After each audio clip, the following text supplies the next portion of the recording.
Hello, football fans, and welcome back to Goal Side.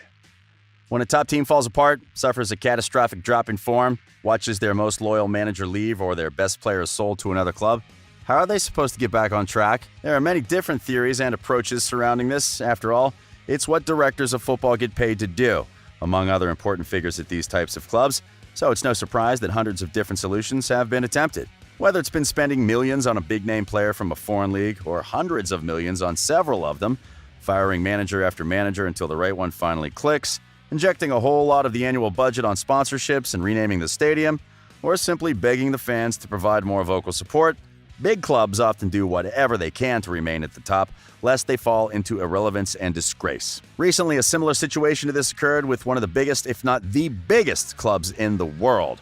Record winner of 13 UEFA Champions League trophies and holder of the Spanish La Liga record with 33 titles, as well as the club that generates the largest revenue in world football at €750.9 million in 2018, Real Madrid CF is a club which has typically and historically been unstoppable to both city and league rivals. Most importantly, however, is Real Madrid's almost timeless struggle with FC Barcelona in a rivalry which has become more than just football, but also a commercial matter of who is developing the best academy graduates and/or buying the most impressive players. All of this has come together with one final event to strike fear into the hearts of Real Madrid fans: the departure of Cristiano Ronaldo during the summer transfer window of 2018. Since this event occurred, Los Blancos have looked weaker than ever, with the now aging Ballon d'Or winner Luka Modric, a constantly injured Gareth Bale, and an older Karim Benzema no longer leading the line as they used to. And the new signings have failed to replace the Portuguese superstar. In a sad twist of events, even Eden Hazard himself, considered the best player in the Premier League for the past few years, wasn't enough for Real Madrid to return to their best. However, a shining light has come forth from the academy levels of Real Madrid Castilla, representing a steadfast, trustworthy player who does his job extremely well and has offered the last three managers of the club, Lopetegui, Solari, and Zidane, a wonderful option in the center of the merengue midfield, injecting much-needed injury into an otherwise slow partnership and bringing youth to an area where Real Madrid are aging. In this video, we cover the hope and expectations represented by 21-year-old Federico Valverde towards Real Madrid and their fans, and analyze his story a bit more closely than has ever been done before. Let's begin by saying Real Madrid have always been built around a strong midfield, and perhaps this has been one of the main sources of their famous success. Every big side, in fact, requires the addition of technically able, highly creative, and very energetic players in their midfield 3 or 2, and has been a recurring theme in Real Madrid's glorious history. While now you may hear the names of Brazilian enforcer Casemiro, Croatian wizard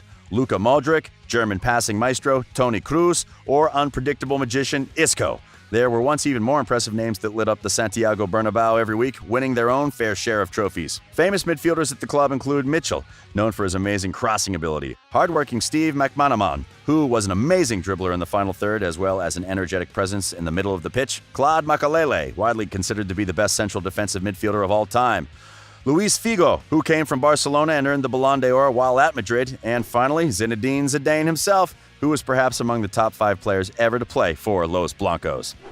In short, the royal side of Madrid has always needed world-class players for these positions, and it has been a rough time for them to lose both Ronaldo and for age to take both Modric and Kroos at the same time, which leads us back to our main point. Sometimes, a football club must press the reset button and look back into itself to find what it's missing. In this case, a replacement for either of the current midfield partnership. And it seems that they have found one. Born to parents Julio and Doris in the Uruguayan capital city of Montevideo, from which legendary players came such as Juan Alberto Schiaffino, one of the great players of all time, Federico Santiago Valverde de Peta, got into football at an early age. Although little is recorded of his time before his first youth club, it's reported that his energetic and highly persistent style began to develop early, in which he grew both as a footballer and as an athlete, as he aimed to be accepted in the youth academy at the biggest club in his city, Peñarol. After all, every young player in Montevideo wishes to star for the Aguaneros at some point or another, and being able to earn the privilege of playing for the 5-time winners of the CONMEBOL Copa Libertadores. The young Valverde performed well enough to finally get the long-awaited contact from Peñarol at the age of 10, and there he fully began to transform into what the world would go on to see at Real Madrid. He was a well-rounded midfielder, able to pick a pass at will whenever he saw his teammates rushing forwards for a goal, but also capable of firing a few past the keeper himself. This showed as he was called up for both the Uruguay under-15 and under-17 teams before even having played a single first-team match with Peñarol. For the under-15s, he scored 7 goals in 25 matches, and for the under-17s, he would rack up 11 goals in 24. These are wonderful stats for a midfielder, but young Federico was not about to let that get to his head either. He continued his improvement in training with Peñarol until finally, at the age of 17, getting called up by manager Pablo Bengoechea to receive his debut for the first team in Peñarol's first fixture of the 2015-16 season against Cerro. His style of play surprised quite a few scouts and managers across not only Latin America, but the entire world as well. Rumors began to spread from the direction of London, Arsenal, Chelsea, Barcelona, and Real Madrid. All of them wanted to give this young man a trial and perhaps even sign him on a professional contract. In fact, sometime in 2015, Valverde's parents accepted an invitation from Arsenal to visit the Emirates Stadium and watched as their son trained with the North Londoner first team, with Arsene Wenger already planning to sign the potential star for 3.4 million euros. However, a better offer would arrive. Real Madrid had been the most interested in the young man, and although they were aware that Peñarol would ensure that Federico stayed around until he reached his 18 years of age, reaching an agreement with the player's parents was important so that they could ensure his signing once he came of age. While the boy was at the South American Under-17 tournament, Madrid struck the definite blow. 5 million euros would be paid for the signing of his contract, and he traveled to the Spanish capital on May 12, 2015, to undergo his medical exam. A week later, he returned to Peñarol to continue playing, for which he would play 12 matches in total for the first team. Aforementioned Pablo Bengoechea, his manager, had nothing but praise for him. According to the ex-footballer and Peñarol legend, he had never seen a 16-year-old midfielder with so many virtues. Federico was, in his words, exceptional. Jose Perdomo, meanwhile, the young man's under-15 and under-16 coach, described Valverde as a technically able player with a great shot and excellent vision. He claimed that Valverde had an incredible ability to make long passes that nullified opposing defenses, and that his energy, height, and willingness to help his side would lead him toward any team he wanted to play for. In Federico's last season for Peñarol, he was named one of the 50 best U18 players in the world by British tabloid The Guardian. His name was among those of Martin Odegaard, Hachim Mastur, and Dayot Upamecano, who are all high-profile respected players in the present day. Valverde's first season at Real Madrid began at Castilla on July 28, 2016, where he would have to wait until December to score his first goal against Albacete, who Castilla took the league leadership from with his victory.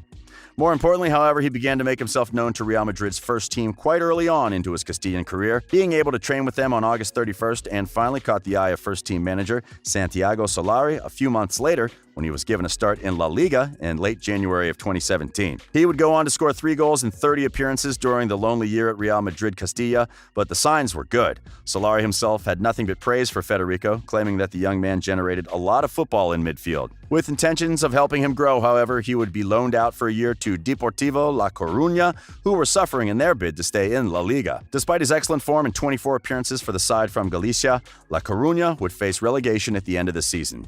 The year 2017 was a big one for Valverde in terms of his national team as well. He would go on to earn the Silver Ball Award in the U20 World Cup, which took place, and it wasn't long before Oscar Washington Tabarez, the eternal Uruguayan coach, also gave him an opportunity for the nation's first team. Asked about the possibility of playing against Leo Messi himself in a CONMEBOL knockout match, Valverde smartly answered a journalist, "I don't think of playing against Messi. I dream instead of walking onto the pitch with Suarez and Cavani." Despite not being taken to the 2018 World Cup in Russia, Valverde has scored 2 goals for the Uruguayan national team, one of them helping the side beat Paraguay in their fight to qualify for the tournament. Returning to Madrid after a disappointing season for La Coruña, Valverde finally cemented his place by impressing Lopetegui first and Zidane second. Now, since then, he has only grown as a Madrid player, with his long-term nickname Pajarito, or Little Bird, not serving very well at all to represent the hawk he has become on the pitch. He now offers a truly viable option of the current midfielders, especially with the injury crisis that Real Madrid has been facing of late, and has demonstrated he is not afraid of sides such as in-form Granada, the incredibly hostile Galatasaray at their own stadium, Sevilla, or even Atletico, who had trouble with his endless running up and down the pitch in their 0-0 draw at home against Los Blancos. In conclusion, Federico may just be a young central midfielder, but at 21, he looks better than plenty of legends did before him at the same age, and has heaps of potential that may just turn him into one himself. Long live Valverde, El Pajarito! This has been all our video today on Uruguayan starlet, Federico Valverde. We hope you enjoyed this one. If you did, don't forget to subscribe to Goal Side. We'll see you right back here in the next one.